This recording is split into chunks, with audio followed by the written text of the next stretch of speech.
Mathematician restores historic log cabin. This story has gone viral.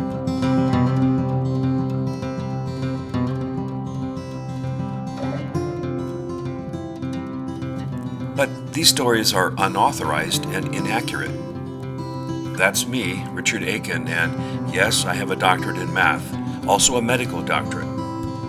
So I'd like to tell you the real story of a realized dream to live in a restored log cabin in the woods by a person who had no experience whatsoever with fixer-up projects, totally naive. This project began after my family moved from the St. Louis area to Springfield, Missouri, in the hills and hollers of the Ozarks. We sought land in a back-to-basics homestead.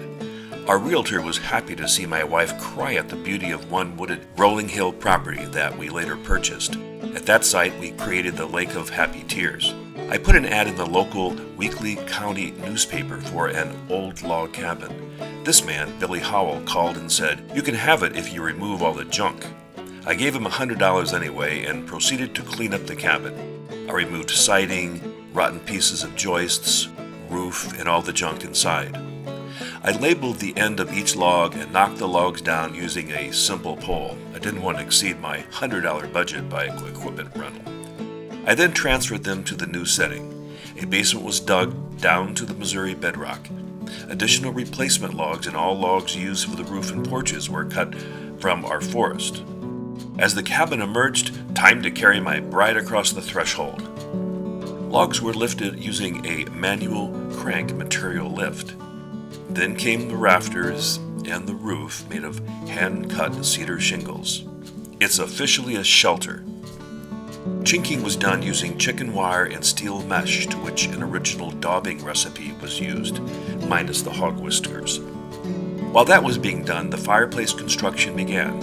I based the design of the fireplace after that of Count Rumford, as thermodynamically efficient as possible. This required some thinking, as I had never done anything like this before, and everything had to be figured perfectly. Hearth cooking was to be another function of the fireplace. Fiery golden Hackett stone from Arkansas faced the interior of the fireplace. Laying the stones required great effort, but resulted in a lasting monument. Then came the porches, windows, doors, and staircase to the loft.